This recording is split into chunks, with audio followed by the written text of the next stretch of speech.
Ingatu ulungur ngayu timbanu. Ingatu ulungur ngayu timbanu. Timbanu, timbanu, timbanu. Ikin karino nino ngayu natinu.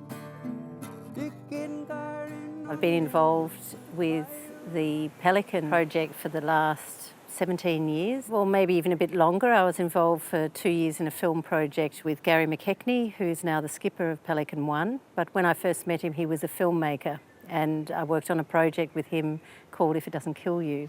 That was in 1999, taking a group of young troubled teenagers out through the Bass Strait Islands in Victoria. The idea being that those young people would need to work together to overcome hardship, and the trip itself would provide a backdrop to the life stories of those people. We have 11 people on board, repeat, 11 people on board. We have 2 life rafts, 2 8-person life rafts, EPA beacon. We carry HF radio, weather facts, VHF and GPS, over. In response to that film, we got a remarkable letter from a young woman at Hopevale, Coraline Bowen, who wrote to Peter. The letter was addressed to Captain Peter, care of SBS, and it reached us, which was amazing, and asked us if we would be interested in coming and working with her community.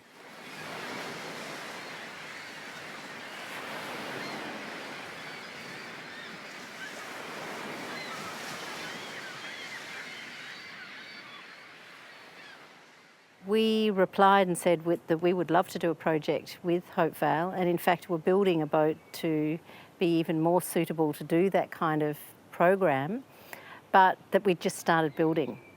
And in fact, when we replied to her, we didn't realise it would take 6 years.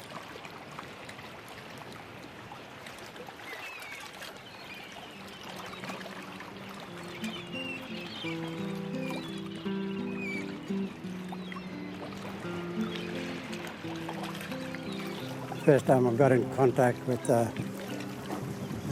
Pelican is when late Peter Malcolm, rang us and told us about the letter. He asked whether he should come up, and we told him yes, come up. And we haven't seen the letter, but we'd like to see it and read it.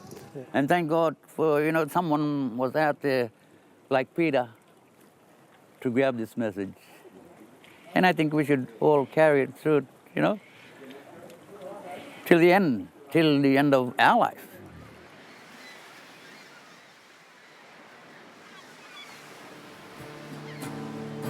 But for you, a light is always shining. I'm a fire burning, not a candle in the wind. When we first came up to Hopevale, we didn't have any funding and we didn't have any expectations of what the shape of the project would be. We really just turned up to meet the community, and as it happened, it was the parents of Coraline Bowen, who'd initially written to us, who took up the reins within the community to drive the project. 10 years now since the Pelican was coming, and now I can talk about my 2 children because we had less suicide happening. And what we could see now with the kids today, they were glowing. For the 7 days, I worked hard again, but I loved it. And it's not for myself, but it's for the youth of Hopevale. Even elderly people go through that, but when you have a suicide here, you can't cancel everybody. But I found then, when we're going out to country, you can talk about it. And you're walking on the sands with that feeling that you got to take all the weight with you, but you can take the weight of someone else and they can take the weight of you.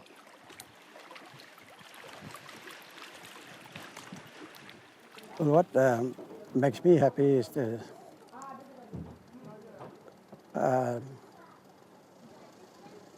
once the Pelican comes up, to see it full and hear people talking This happens 3 weeks before the Pelican comes, and sometimes it goes to 4 or 5 weeks after that, you know.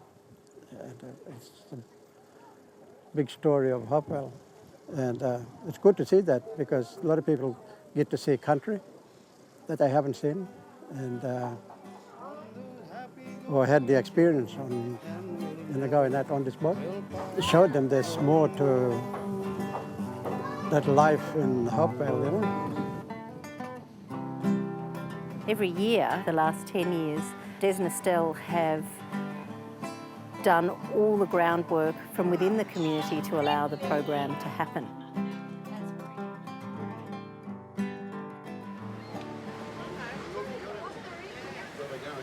This year, we ran a 7-day program out of Cooktown. Yep. Some of that was going out to the Great Barrier Marine Park, and some of that was exploring the Endeavour River as well. The program really did start as a suicide prevention project. It's terribly important that this boat makes this journey every year and comes up to share and work in sea country with the Guugu Yimithirr people.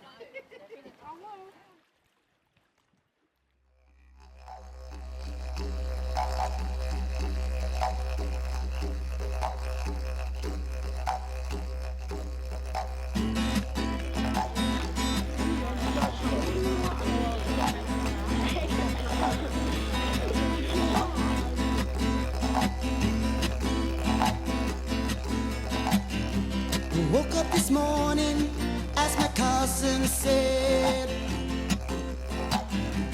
we are going out for hunting today. Jump in the boat as we cruise out to the reef. Time has come, let the fun begin. As we go out to that sea again, as the water is flat, we'll get our feet today. Whoa, we get closer now. Whoa, come closer now. We go jump overboard. Plenty feet for me, plenty feet for you. The boat is basically set up for marine research, environmental education, and that's what we've been doing for 10 years. All the people behind Pelican are people that love the sea, love the ocean, and want to see, you know, the ocean environment protected for future generations, so all our kids and our grandchildren and their children can enjoy the marine environment. When I was little, I got to go on the boat. I got to go on the boat fishing. We went diving, and Gary was letting us drive the boat when we were small. And I like it. Come from Cooktown. I'm a traditional owner of Cooktown area, and lived here for a while, for about 15 years.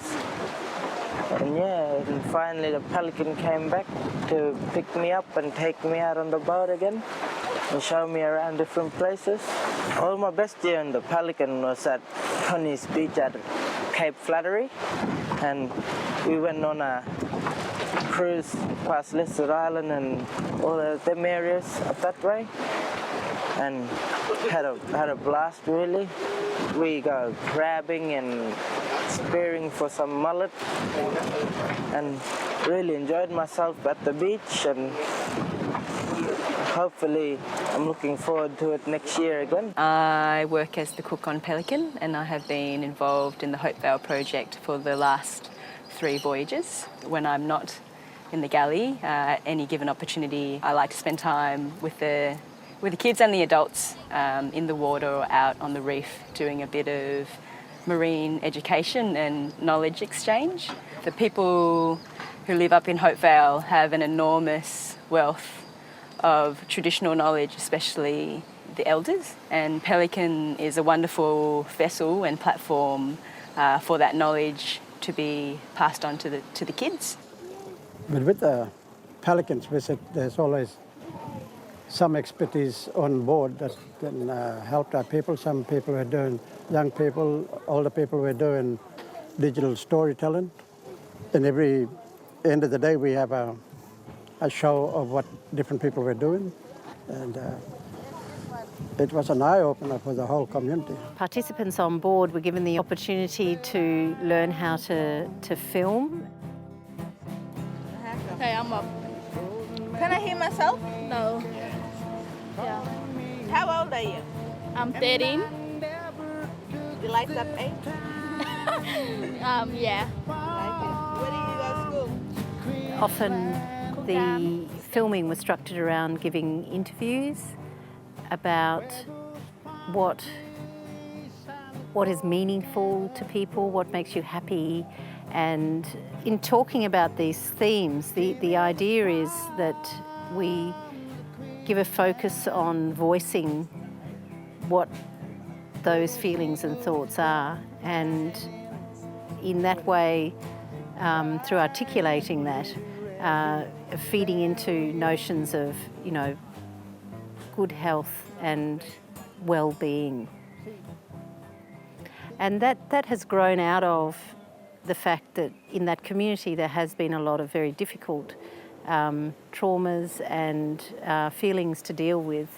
And in the context of having fun out in sea country, we can often talk and deal with things that on land are sometimes even intangible. They're really difficult to talk about. They're going up the river and they're gonna have some fun.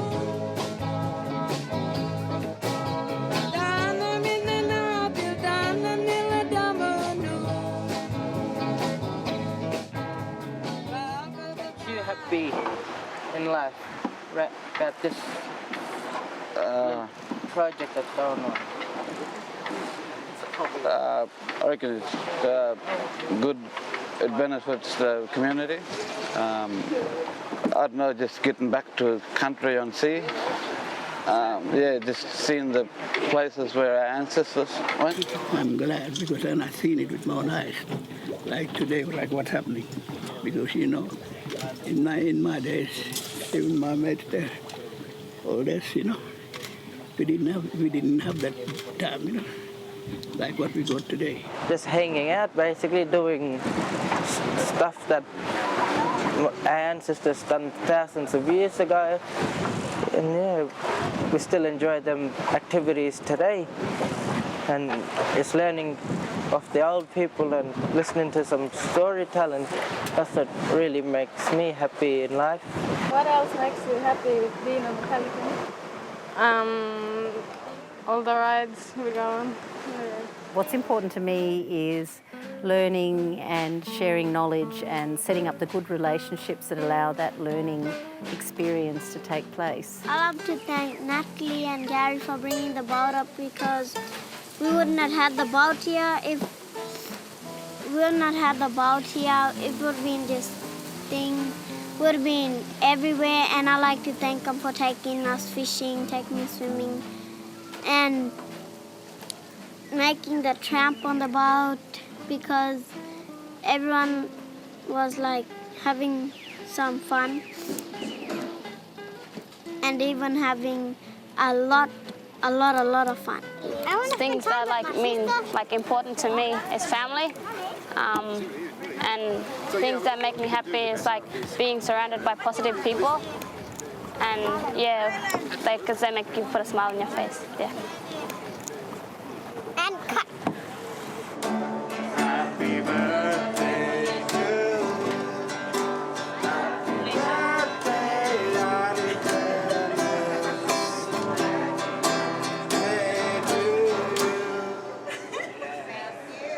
Hip hip!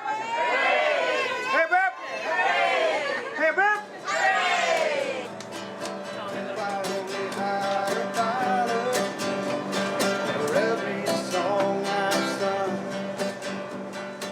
The crew, we also was coming to be a family.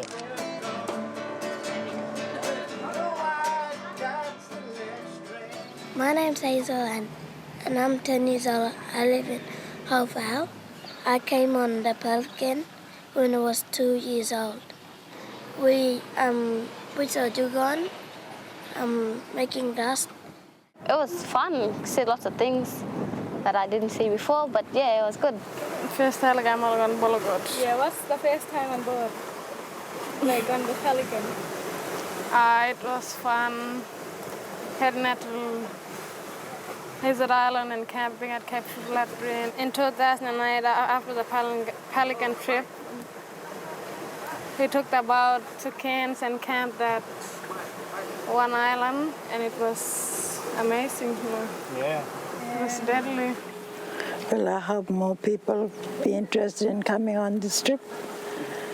They might see something good that's going on. It's very nice, relaxing. And more young people to see, what life is all about, because they just think that life is only for drinking and drugging up. To come out and have fun, sober-minded. Houfville is a boring little community. Only when like football carnivals or funeral or something happen, it's lively then. Other than that, it's boring.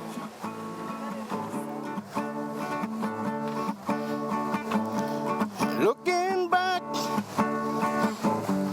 to that beach of Houfville, in my mind I see the beautiful color sands and reefs, and we go walking to beach to beach.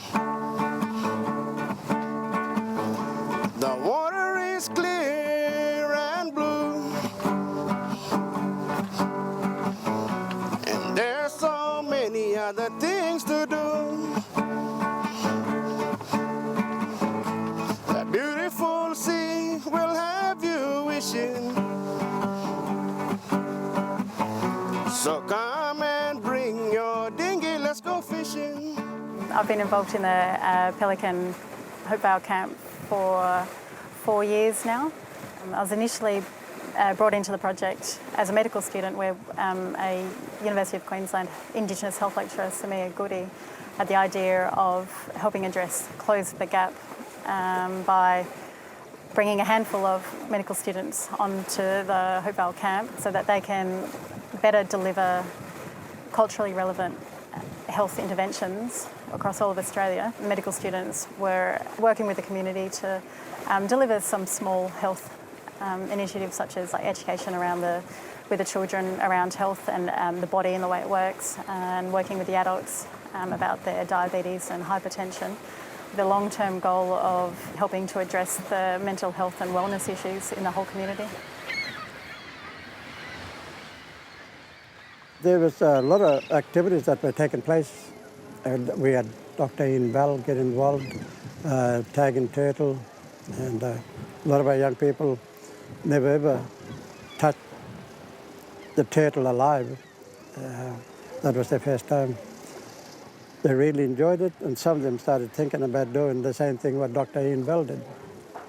I did the turtle tagging because just started ranger as a Congress ranger, and it's been helping me out getting free training and different sort of stuff that I need qualification for work. Yeah, just my main goal to be a boss ranger one day.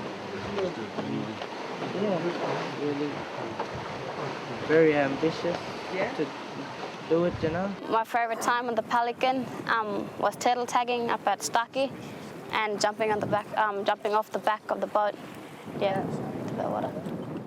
On this journey, we were lucky enough to visit Egret Reef, which is just a 2-hour journey from Cooktown.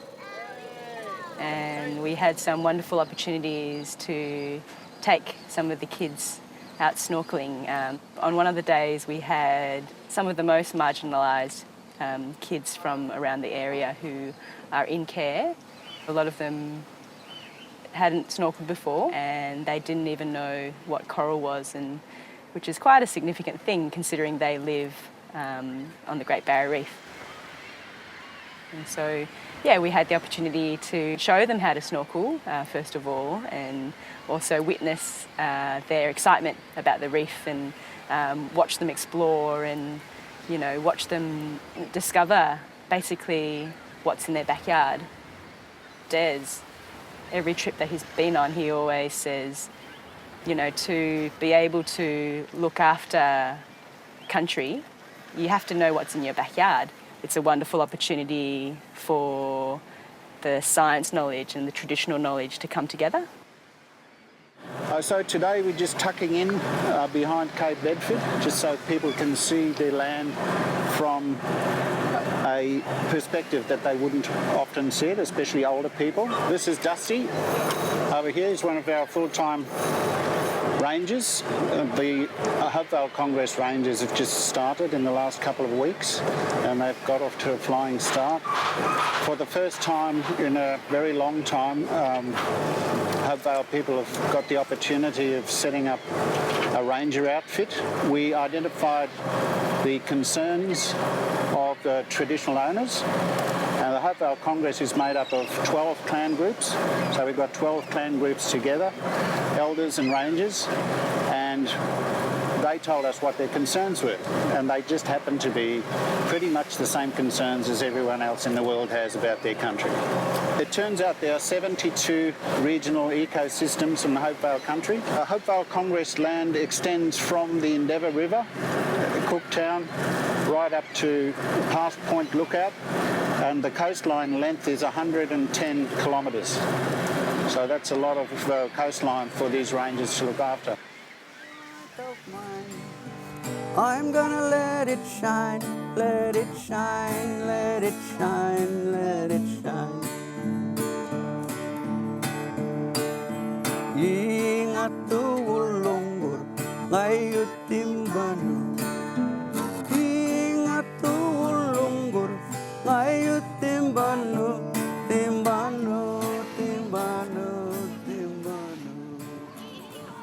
At the end of the project this year, people from Hopevale invited us back to the community, and you know, it was just a very understated invitation. But when we got there was a whole band set up, and you know, barbecue, and a whole lot of people came from the community, and we realised that it was a celebration. It was a 10-year celebration, and basically it was very moving. People got up and said, you know, how much they appreciated it. And of course we're sitting there and you know, we're looking at people who are now young men and women who we've watched grow up, you know, through the project. They've been involved with the project every year. So it's just, it was very moving, it was a beautiful way to cap off this last year.